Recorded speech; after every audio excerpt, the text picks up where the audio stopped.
Hey you! Yes, you, watching this video. Do you want to own a piece of Scribbler? Only not a lock of hair or blood or flesh or anything else that will get you in trouble with the law?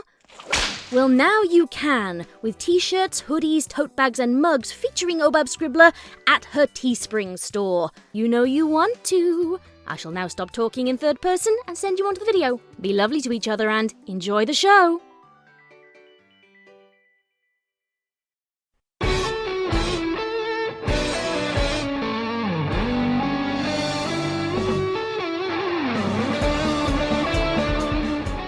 Ponytails. Read by Scribbler.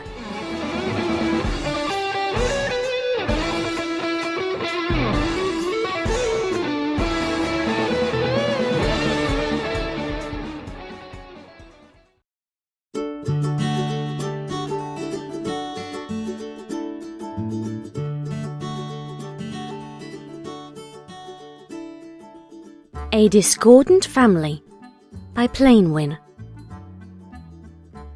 Under any other circumstance, a day with no clouds in the sky would have had Pinkie bounding from house to house, shouting from the rooftops about clouds, or butterflies, or something to that effect.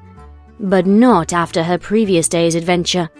Travelling with the Apple family was something she hoped she would get to do more often, now that she might be included, but she was secretly dreading that proof would come up, disproving her hopes and dreams. So, in the interest of settling those fears once and for all, she had locked herself in Twilight's basement, vowing not to leave until she had solved the mystery. When Twilight revealed that the family trees were up on the second floor, she amended her vow to encompass the rest of the library, locking the door and heading up. Starting with herself, she went upward, trying to find any connection to the Apple family.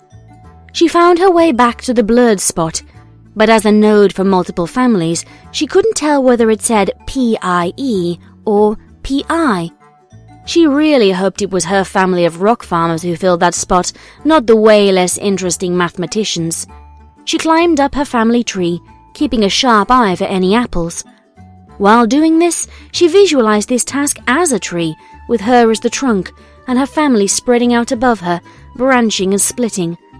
A tree was really a good metaphor for this, Pinkie concluded.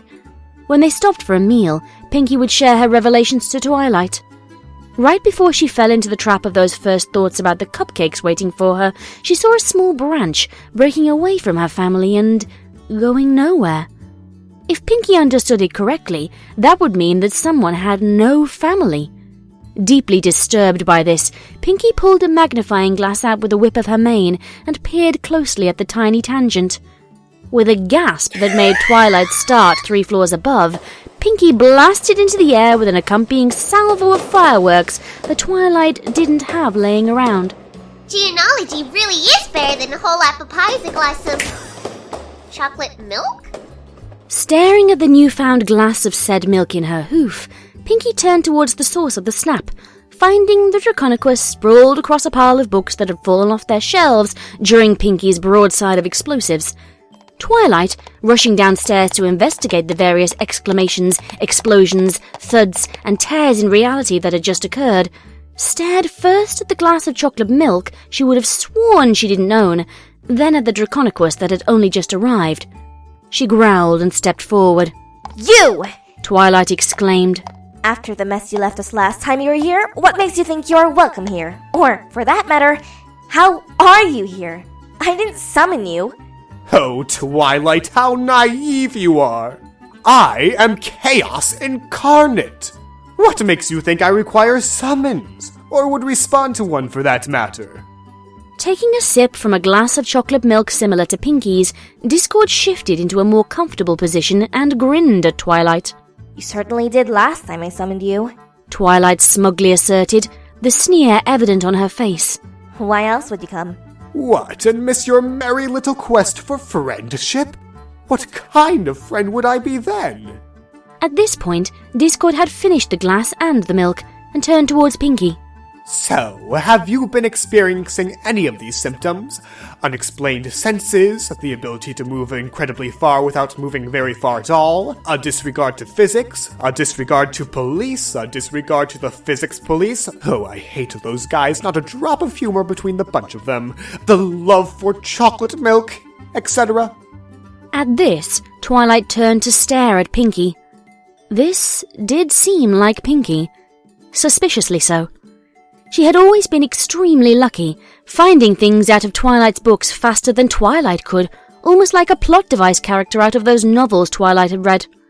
Plus, Twilight had had to intervene on Pinkie's behalf several times as a princess, which she hated to do, to prevent the physics police from dragging her off to jail. Speaking of this, how did Pinkie manage to break the rules of the universe so many times anyhow? This led to one of Twilight's pet peeves, her Pinkie sense. She had never come to terms with this, as she had given up to ward off the imminent mental breakdown she had been approaching yet again. How in the world could Pinkie... Suddenly flying through the air, tackled by Pinkie, Twilight had the air knocked out of her as she sailed across the room, trapped by Pinkie's embrace. Duh! Freeing herself, and dusting herself off, and rising, she turned towards Pinkie and demanded, What in the hay was that? Do you feel the need to regularly tackle us? Because if you do, I know a few hopeful players who need some endurance training, myself not included. Smiling at Twilight, Pinkie couldn't help herself from giggling as she responded, While you were busy thinking about chocolate milk, my tail started twitching. I saw the tower books begin to fall, and with you lost in your daydreams, I threw you out of the way. Next time you should really organize your books better. With another smile, Pinkie bounced over to the kitchen to get Twilight some chocolate milk. Staring after her, Twilight vaguely wondered if Pinkie would materialize some chocolate milk for her, then realized that it probably wasn't Pinkie she needed to be concerned about. In the process of returning to the Chaos Spirit, she stumbled over the scroll that Pinkie had been reading before she exploded. Picking it up with her magic, she scanned the page, and noticed the lone fragment with no visible beginning or end. The one and only God of Chaos. Confused, she rolled it up into a neat spiral before continuing her path back to Discord. Returning at the same time as Pinkie, Twilight, with a long, drawn-out sigh, accepted the glass of chocolate milk Pinkie held. Taking a sip, she turned towards the lounging Draconequus and asked, You're here on Pinkie's family tree. How and why? With a snap, Discord materialized next to Twilight and stole the scroll from her hooves. Unrolling it and looking through it with blinding speed, Discord suddenly looked intrigued. Really? I knew she was the element of laughter, but she managed to inherit some chaos magic too?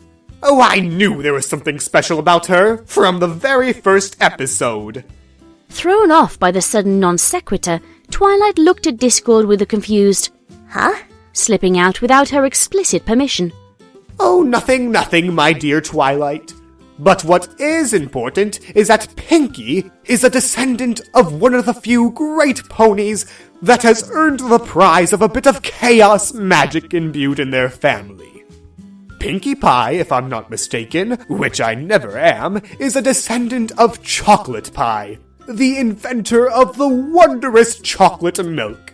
She and her invention earned the chaos magic that adds a bit of excitement to their lives. Oh, aren't I such a kind and giving deity?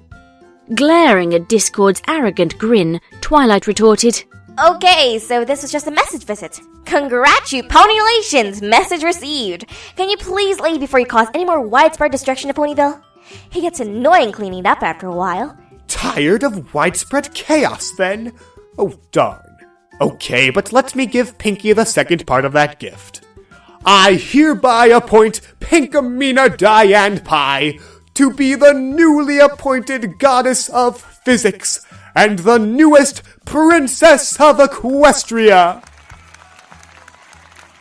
With a bow and a snap, a glowing pink light encompassed Pinkie, whose eyes were wide with anticipation.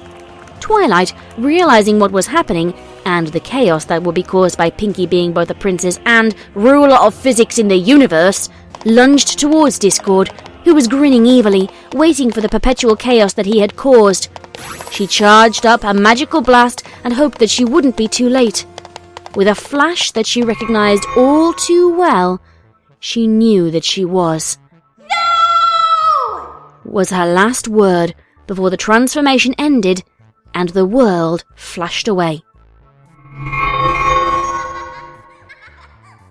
Twilight awoke just after Princess Pinkie Pie, ruler of Equestria and goddess of physics, who has already begun experimenting with her newly obtained wings and horns. Looking around the destroyed library, which had experienced a natural disaster known as Pinkie Pie in the previous 3 seconds, she shuddered as she imagined what would happen when she tried to experiment with her new god powers. Then she felt a slight shift and began falling to the ceiling, and she knew deep inside that discord had finally won.